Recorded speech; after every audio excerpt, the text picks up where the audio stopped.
Le mois de juin. Les journées s'étirent et le soleil emplit l'horizon de ses rayons dorés. Et les blés, bien que bientôt prêts à être fauchés, patientent encore sous les rayons du soleil de prendre leur belle couleur dorée.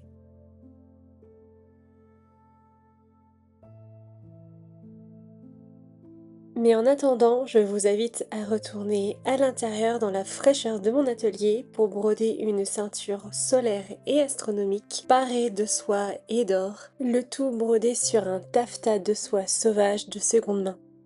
Conçu comme une personnification du soleil à son apogée, je vous invite à monter jusque dans les étoiles pour consulter cet astre flamboyant qu'est notre soleil.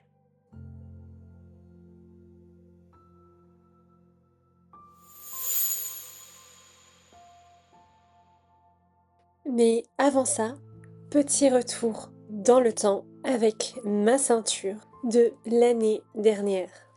Cousue et brodée comme étant la personnification de la nuit, des astres et des étoiles. Inspirée de ma passion pour l'astronomie mais également des travaux de Cecilia Payne, j'ai cousu et brodé l'entièreté d'une tenue basée sur le ciel de la nuit. Vous trouverez le lien du vlog en commentaire si ça vous intéresse. En attendant, passons à la ceinture de cette année.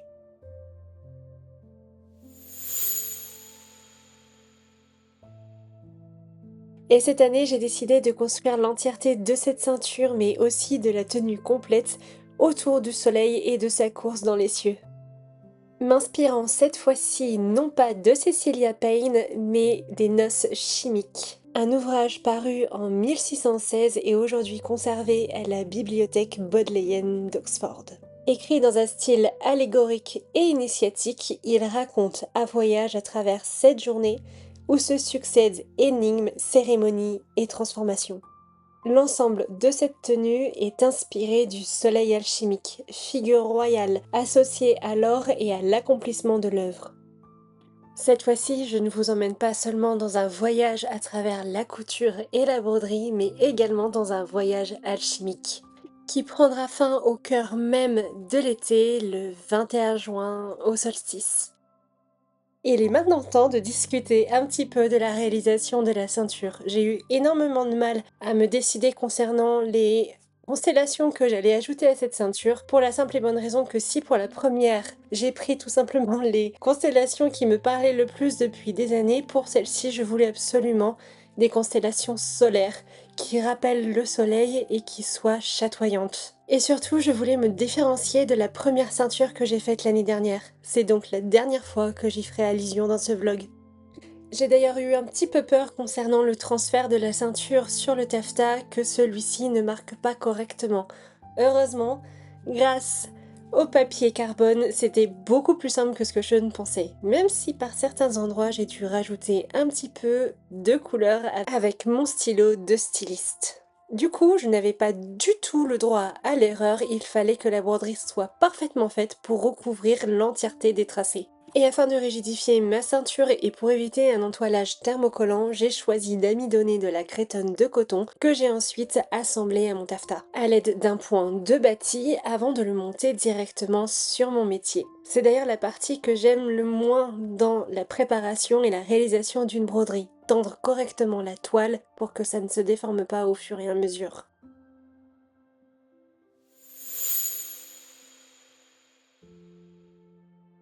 Et pour la réalisation de la broderie, j'ai choisi d'utiliser les cônes de soie qui m'ont été offerts il y a 4 ans maintenant.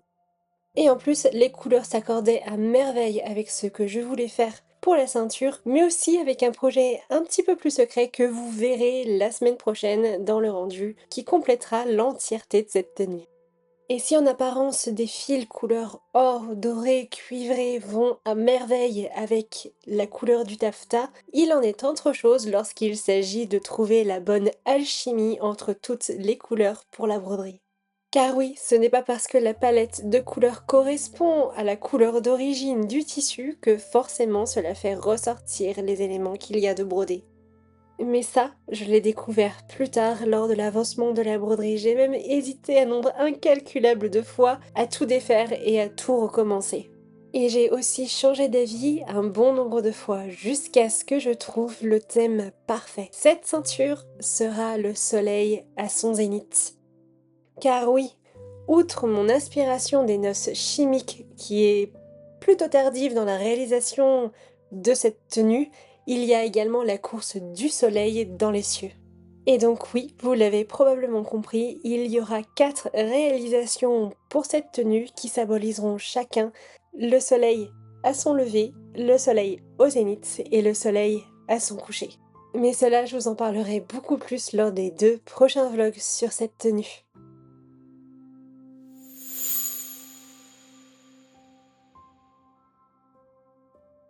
Et voilà la palette de couleurs que j'avais choisie pour cette réalisation. Du cuivré, du doré, de l'or pâle, de l'or couleur déblé et un or ancien.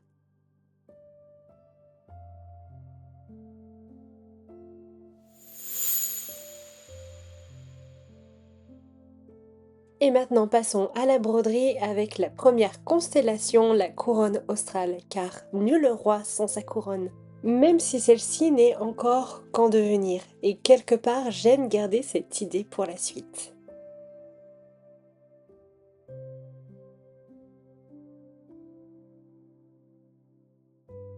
Et pour la réalisation des traits connectant chacune des étoiles de la couronne, j'ai choisi d'utiliser la couleur la plus foncée de l'or que j'avais dans mes fils de soie et de broder à 4 fils. En utilisant un point appelé le passé plat pour faire ressortir l'entièreté des lignes connectant les étoiles sur la ceinture sans qu'elles soient trop visibles. C'est d'ailleurs le point et la couleur que j'ai gardé pour l'entièreté des constellations, comme ça je gardais l'harmonie dans la ceinture.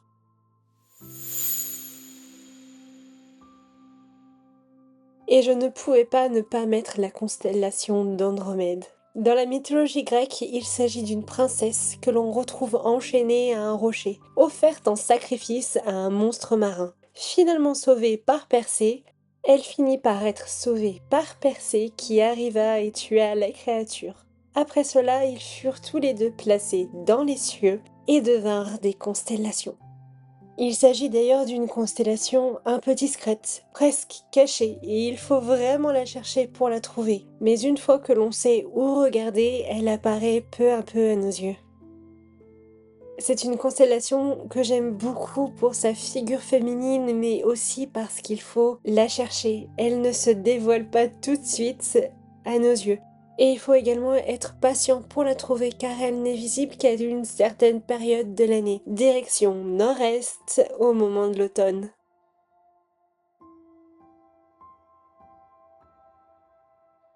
Et maintenant parlons un petit peu plus technique. Broder avec de la soie, ce n'est pas toujours le plus facile. Les fils s'enroulent les uns sur les autres ou encore il y en a un qui décide de ne pas passer correctement et forme un petit pont par-dessus les autres.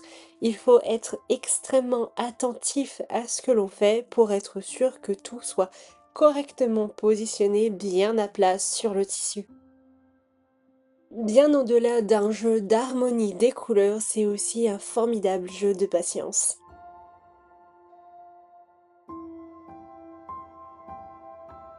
Et pour la représentation des étoiles, j'ai choisi un fil couleur jaune pâle, la même couleur que les tout premiers et derniers rayons du soleil avant qu'il passe la crête des montagnes chez moi.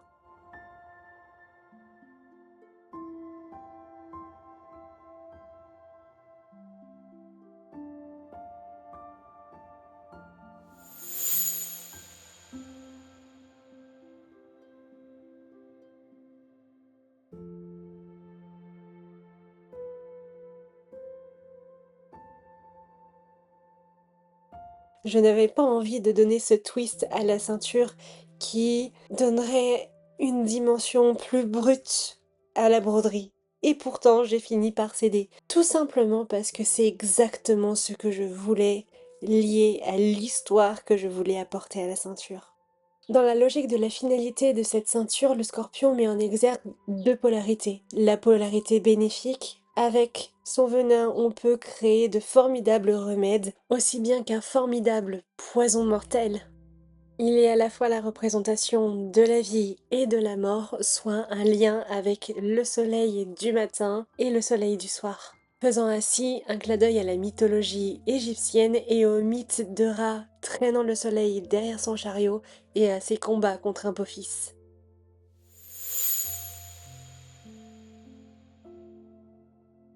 Et en parlant d'Apophis, Ophiuchus, ou le Serpentaire, une constellation moins connue, représentée par un homme qui tient un serpent. Ce même serpent présent dans beaucoup de traditions, à la fois symbole de connaissance, de tension et d'adversité. Où l'on retrouve cette même image de la mythologie égyptienne, où le soleil poursuit sa course à travers la nuit en affrontant Apophis, serpent du chaos, qui cherche à le retenir, à l'avaler. Une sorte de lutte permanente entre ce qui permet d'avancer et ce qui freine. D'ailleurs, dans certaines traditions, le serpent a une polarité beaucoup moins néfaste. Associée à la lumière elle-même, elle en est le porteur, le sauveur, le vrai roi du ciel et de la terre.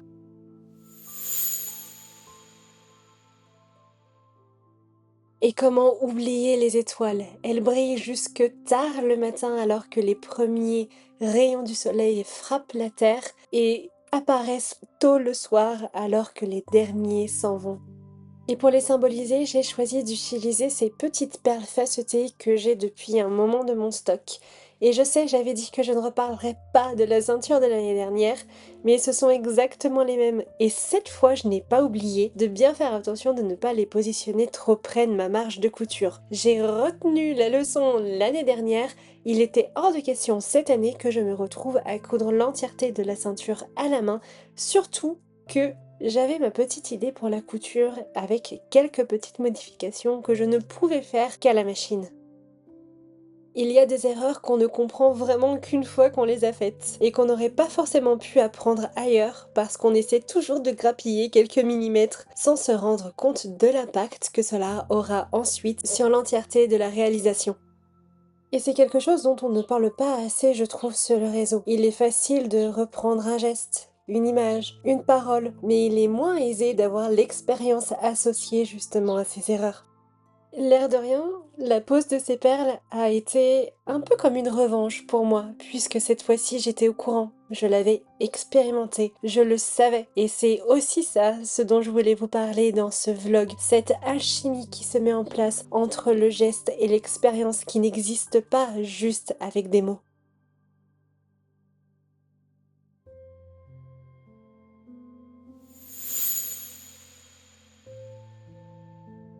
Et aux extrémités de la ceinture, j'ai choisi l'étoile Spica, l'épi de blé, la récolte. Elle vient faire le lien entre la maturité d'un fin d'un cycle et le commencement d'un nouveau.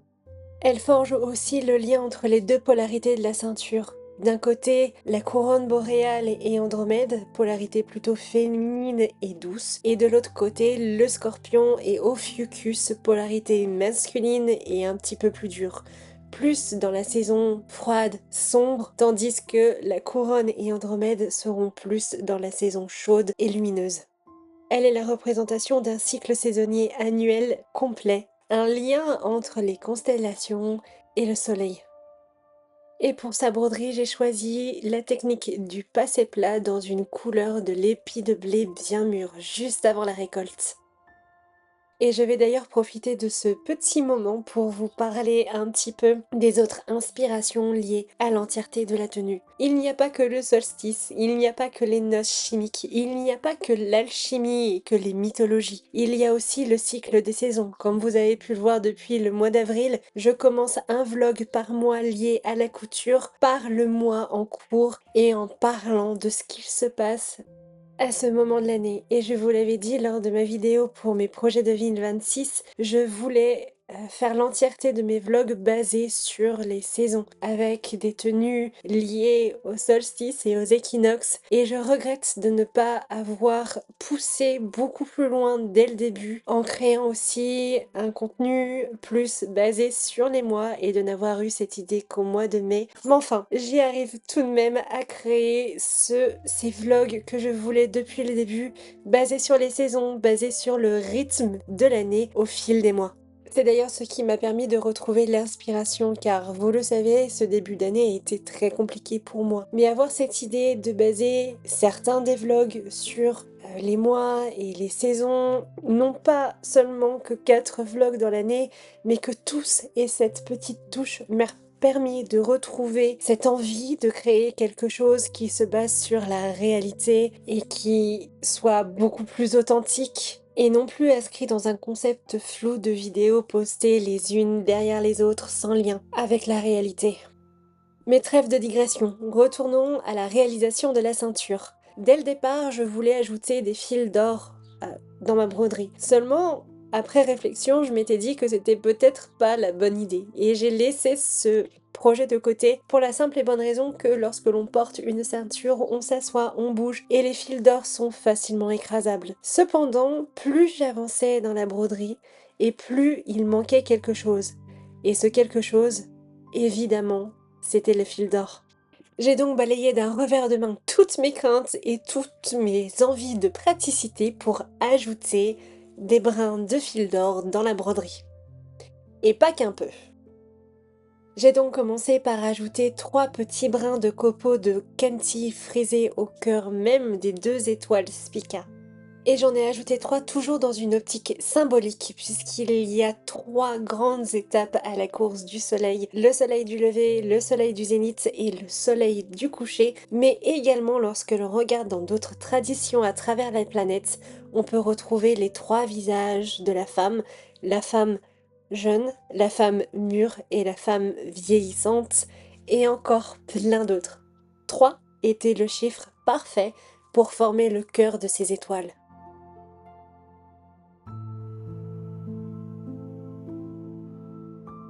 Le résultat donnant une étoile aux couleurs des blés mûrs, prêt à être fauché et au cœur d'or.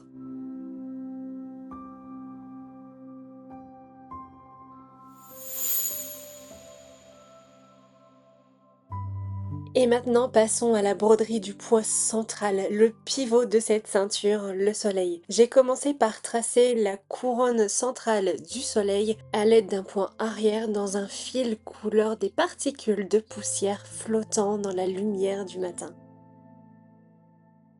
Et cette fois-ci, contrairement à mon habitude, j'ai choisi de ne pas faire de points qui soient réguliers. Je voulais donner cette impression de bouillonnement, de fusion au sein même du cœur du soleil.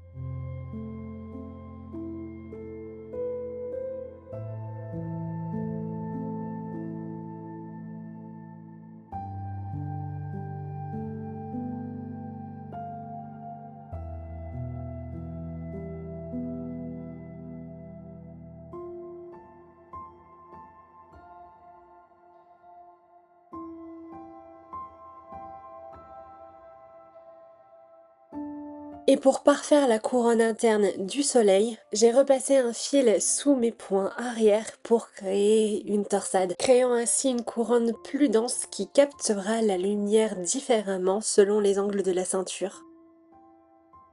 Et je pense que c'est l'un de mes points favoris, j'adore l'utiliser sur des tiges pour des fleurs, ou même sur des couronnes ou sur des cercles comme ici. Et maintenant passons au travail du fil d'or au sein même du cœur du soleil.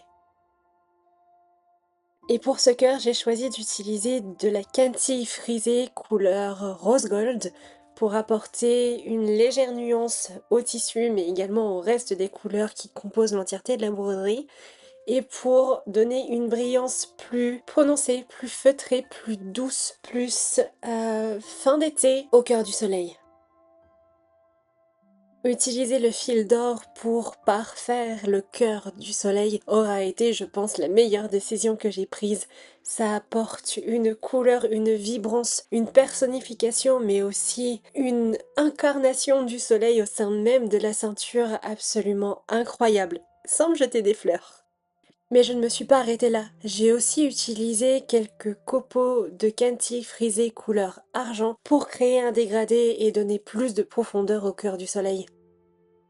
Et vous le savez peut-être si vous me suivez depuis un moment ou que vous lisez les posts que je mets dans l'onglet communauté, mais je suis une grande anxieuse à chaque fois que je démarre un projet. Par contre, à partir du moment où j'ai décidé d'ajouter de l'or, je me suis pas posé une seule fois la question si j'allais réussir ou non.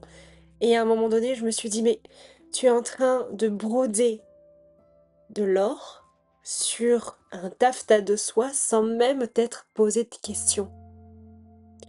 Je ne sais pas comment j'ai réussi ce tour de force qui a fait que je me suis pas emballée et que je n'ai pas eu peur ou que je me suis pas angoissée, mais j'ai réussi à le faire sans me poser aucune question. Ajouter l'or à ce projet aura été une véritable révélation, d'une part du point de vue de la lumière que ça apporte, de tout ce que ça donne à la tenue finale, parce que au moment où je tourne cette voix off, tout est presque terminé et j'ai pu voir l'ensemble de la ceinture, de la robe et de ce projet que je garde encore secret. Et pourtant vous en avez vu un aperçu en tout début de vlog. Je ne peux pas trop vous en dire parce que je veux vous garder la surprise, mais je pense que c'est le projet le plus ambitieux que j'ai fait sur ma chaîne et ça a pourtant été celui qui aura été le plus entre guillemets facile, sauf pour mes nerfs, parce que ça aurait été quand même assez dur à la fin. C'est vrai que il m'aura demandé énormément en émotion et en énergie et j'en suis ressortie un peu vidée, complètement vidée, comme s'il m'avait drainé de mon énergie et qu'il avait changé quelque chose à l'entièreté de ma couture, à la broderie et ce que j'ai envie de faire par la suite. Un petit peu comme un de ces projets pivots qui changent l'entièreté d'une réalité en l'espace de quelques instants.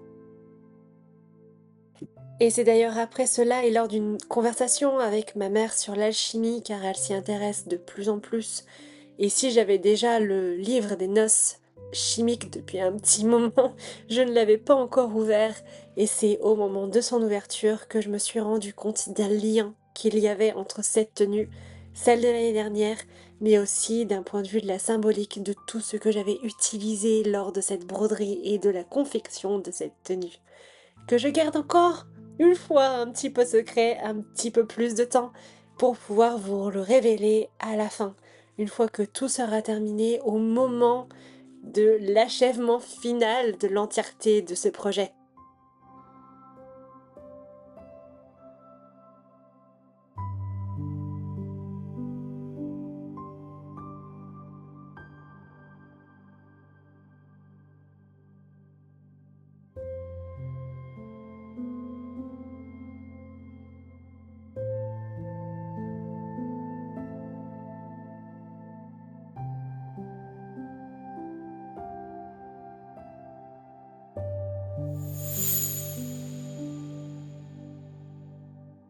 Et maintenant, passons à l'étape finale de cette réalisation.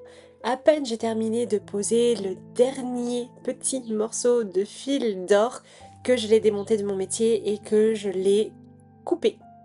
J'avais tellement hâte de voir le résultat, même s'il n'était qu'épinglé sur mon mannequin et pas complètement terminé. Et après avoir vérifié que tout me correspondait bien et que ça allait avec la vision que j'avais eue, j'ai commencé la couture de la ceinture. Et vous voyez, cette fois j'ai pu utiliser les 1 cm de marge de couture.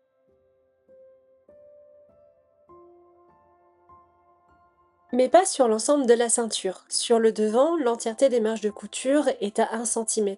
Par contre, une fois qu'on arrive au niveau des liens, j'ai réduit ma marge de couture à 0,5 mm pour créer un creux, aussi bien sur le haut que sur le bas de la ceinture, et permettre qu'il s'emboîte beaucoup plus facilement et beaucoup plus joliment au niveau des hanches. Ainsi, ça permet d'avoir un nœud beaucoup plus volumineux sans avoir à faire de modifications de patron préalables sur chacune des pièces.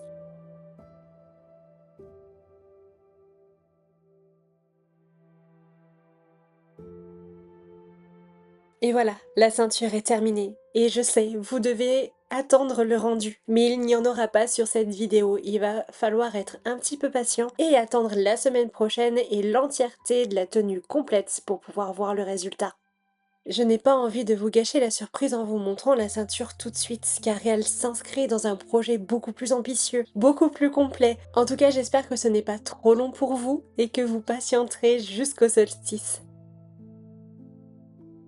En tout cas, j'espère que cette vidéo vous aura plu. Si c'est le cas, n'hésitez pas comme d'habitude à la liker, la commenter et la partager. Et si vous n'êtes pas abonné, à vous abonner pour voir la suite de ce projet. Et n'oubliez pas, si vous n'aviez pas vu ou que vous voulez revoir la réalisation de l'année dernière pour la ceinture, tout est dans la description.